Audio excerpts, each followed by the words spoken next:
I walked into the cafe that Thursday evening, my chest tight, the air heavy with a mix of exhaustion and an unease I couldn't quite place. The bell above the door jingled as I stepped inside, and the familiar aroma of coffee, roasted, bitter, faintly sweet, should have been comforting. But it wasn't. My eyes scanned the room, and there she was, my wife, Emily, sitting at a corner table. Except she wasn't alone. A man I didn't know sat across from her. His hand hovered near hers on the table, brushing against it, lingering too long. And then it happened. They leaned in, lips meeting. Not a quick peck, not a fleeting kiss. A full, careless, intimate kiss. My knees nearly buckled. The cup in my hand rattled, and I almost dropped it. I wanted to scream, to storm over and demand answers, but something frozen held me back. My mind refused to process it. Emily, my Emily, the woman I thought I knew, the woman I had trusted, was kissing someone else. I didn't confront her that day. I didn't even approach the table. I walked out of the cafe, hands trembling, the city lights blurring through the tears I refused to shed. I drove aimlessly, letting the steering wheel guide me through streets I couldn't recognize. The betrayal was a knife in my chest, twisting, turning, leaving me gasping for air. For days afterward, I replayed the image in my mind. I told myself I must be mistaken, that maybe it was an innocent gesture, a misinterpreted moment. But deep down, I knew it wasn't. The way he held her hand, the way her lips parted. Too familiar, too soft to be anything but intentional. I started noticing little things at home. Her phone buzzing at odd hours, the sudden urgency to step out for work meetings, a laughter that didn't reach her eyes when she spoke to me. I tried to confront her gently at first, testing the waters. Is everything okay? I asked one evening, keeping my voice calm, pretending ignorance. She smiled, brushing my concern aside, but I caught the flicker in her eyes, the tiniest shadow of guilt.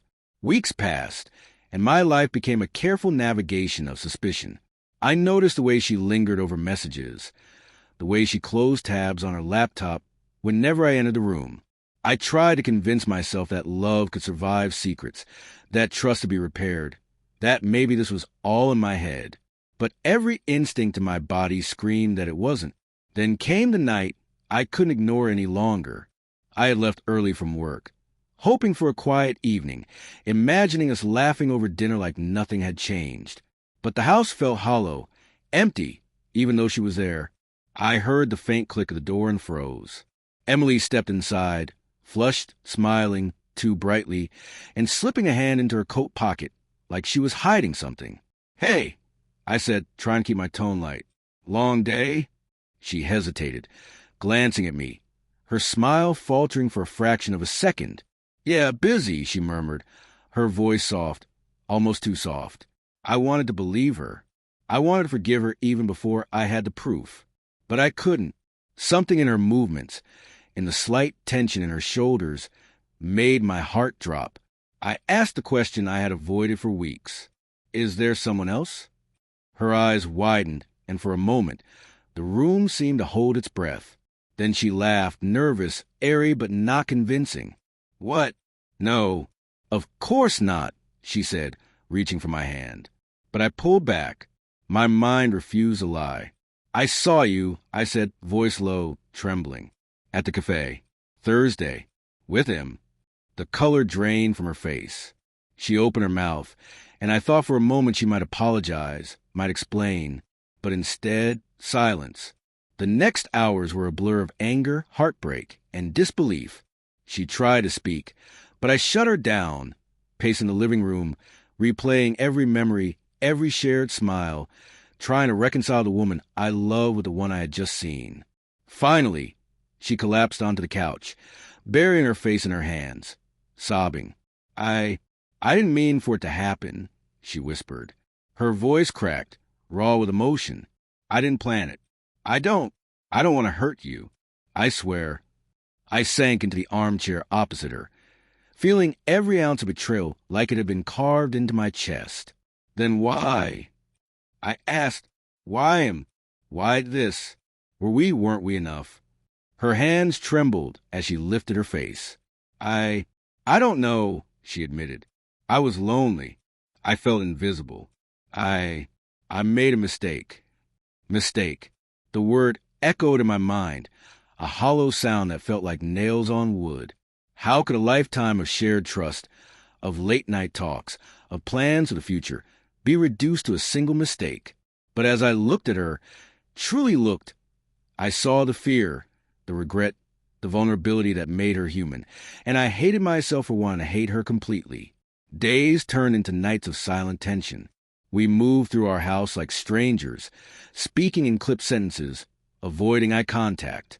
I wanted to run, to give up, to leave, but a small part of me, stubborn and desperate, refused. I couldn't let the memory of our life together fade without fighting, without trying to understand. Then one night, she asked me to sit down. Her voice was firm, resolute, but there was a tremor beneath it, an unspoken plea. I need to tell you everything, she said. And she did. She spoke of the loneliness that had crept into our marriage, of the small resentments, of the night she felt unseen, unloved, like a ghost passing through our home. She confessed to the kiss, to the brief fling, to the moment she had spent thinking of him instead of me. She didn't excuse herself, didn't soften the truth. She just spoke, raw and trembling, about choices that had shattered my world. I listened, each word a knife, each pause a reminder that the woman I had loved had been someone else entirely, at least for a fleeting, dangerous moment. I wanted to scream, to yell, to demand she leave, but as I watched her, I realized she wasn't hardened, wasn't cruel. She was broken in ways I hadn't seen, broken in ways I hadn't imagined I could understand. Then she did something I didn't expect. She reached across the coffee table, her hand shaking, and touched mine. I want to make this right, she said. I don't know if you can forgive me, if you'll even want to try, but I can't lose you. Not like this. Her words struck me like lightning. Every fiber of my being screamed to turn away, to wallow in betrayal, to let the pain consume me. But another part of me, the part that had loved her before this all happened, the part that still remembered the warmth of her smile and the safety of her embrace, ached with longing. I didn't answer immediately.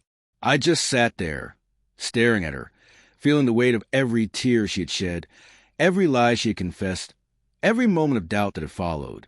Finally, I exhaled, a sound that carried years of grief, anger, and love all at once. I don't know if I can forgive you, I said quietly. Not yet, not fully, but I want to try. I want to see if we can survive this.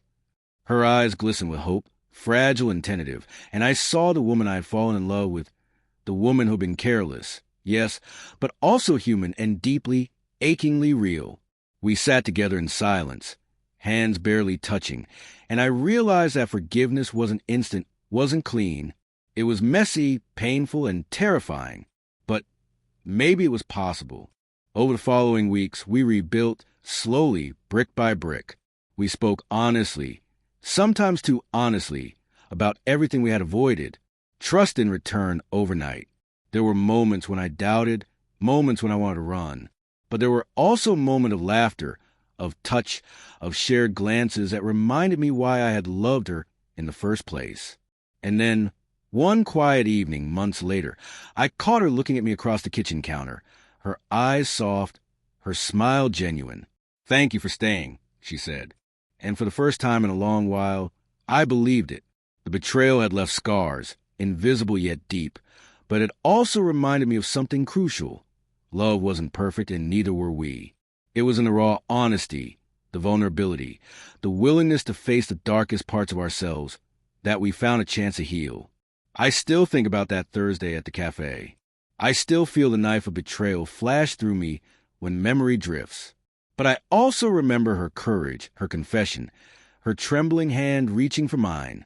And I realize that some shocks, some heartbreaks, while devastating, can lead to clarity if you are brave enough to face the pain and stubborn enough to hold on. I wasn't ready to give up. And in the end, she shocked me again, not with betrayal, but with a fragile, extraordinary power of honesty and love that refused to die, even when everything else seemed lost.